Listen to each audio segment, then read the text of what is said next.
Hello! And welcome to the Geeks of Mucklebee. My name is Nick. I'm one quarter of the Geeks of Mucklebee. My name is Rose. I'm one quarter of the Can I Geeks of surprise you that I Mucklebee. got that right? My name's Oliver. I'm also one quarter of the Geeks of Mucklebee. I think that's the first time this evening I've got one right. I think it is. Yeah. You didn't say Straight hello off the there. bat. No, I General didn't. Kenobi. Geeks of Mucklebee.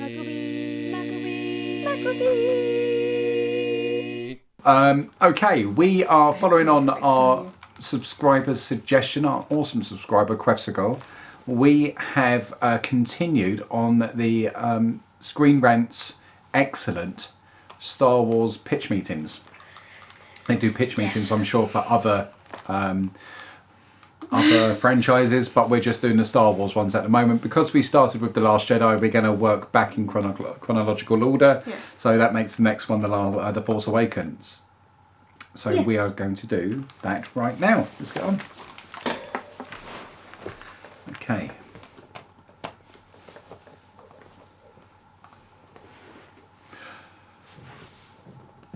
Play.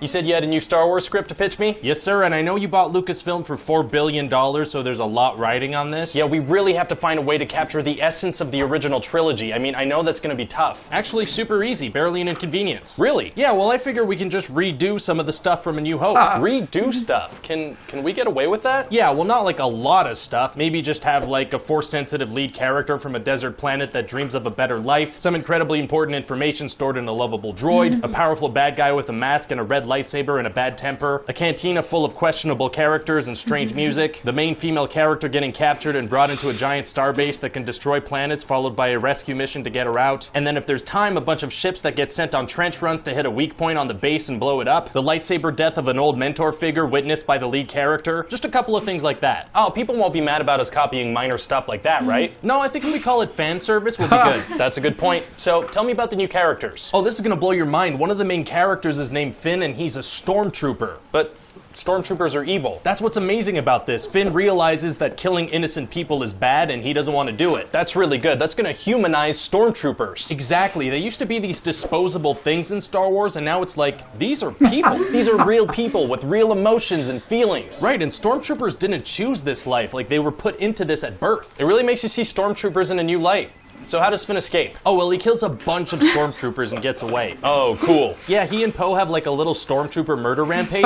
Poe? Oh yeah, Poe is this awesome resistance pilot and also an opportunity for us to pull a Dumbledore if we want. Pull a Dumbledore? Yeah, that's when you wait a couple of years to reveal a character's sexual orientation. Oh. Yeah, there's kind of maybe a thing between him and Finn. We hint at it. Interesting. And then there's Raymond. Oh, who's he? No, she is the big star of this movie. And her name is Raymond? Raymond, yeah. You don't like it? I'm not crazy about it. Okay, I ran that by everybody in the office, but And everybody loves Raymond? everybody loves Raymond. Okay. Look, tell you what, I'll shorten it to Ray. Yeah, that's better, and maybe change the A to an E. Sure. Thanks, that feels better. So anyway, Ray is the new hero of the franchise. I'm listening. When we meet her, she's like super resourceful and has all these skills. And she's gonna lose everything and have to go through big changes? No, she's just gonna kind of realize that she has other skills too. Oh, so instead of having a character arc... No, it's more of a character just upwards line. Very interesting, and what's her backstory? Oh, we're barely gonna talk about it so everybody could come up with theories. Smart. And then there's Kylo Ren. He's the son of Han Solo and Princess Leia, and he's evil. Really? What's his deal? Well, he wants to be just like his grandpa Vader, and he has these really intense temper tantrums. Oh, you know what? I could picture him already. You have some ideas for casting? Yeah, so you know that show Girls? Yeah, that show that's all about women and real takes on their stories and their lives. Exactly, so I'm thinking of the guy from that show. Oh, so the big breakout star from Girls can be the guy from Girls. Adam Driver. He'd be perfect. I'm all for it. Now tell me about the story. What actually happens in the movie? Right, so everybody's trying to find Luke Skywalker because he's the only Jedi left. He's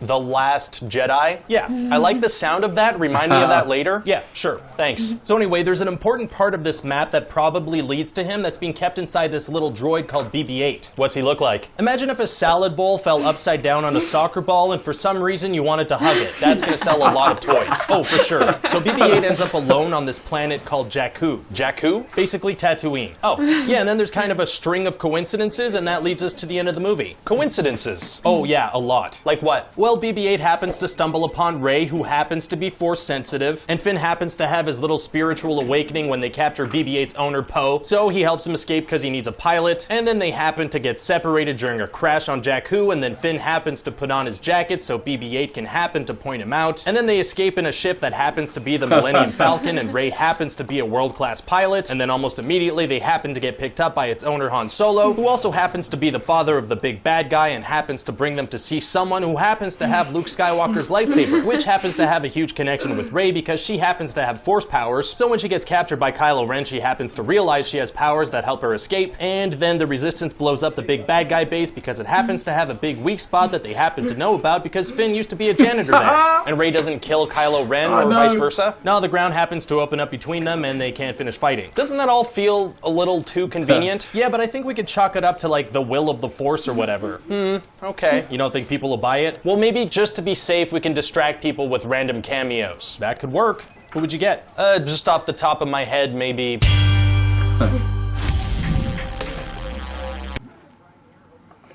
Very good. Yeah.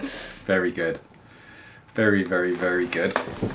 Well, guys, That was hilarious. that was, really wasn't funny. it? They are brilliant. So, without a doubt, they are going to become a series for us because, Yeah. yeah, oh, you've got to know Star Wars inside out Yeah. to be able to make something And so it so funny. happens that... Yeah. No, loved it. That was brilliant.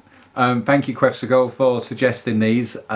So that was that. We hope you enjoyed our reaction. Yeah. If you did, please hit the like button. I've got a sneezing dog at my feet. If you really liked it and you want to help us grow, please hit the share button. And if you want to see more from us, then please hit the subscribe button. Thank you for watching, and we will see you on the next one. Take care for now. Goodbye. Bye.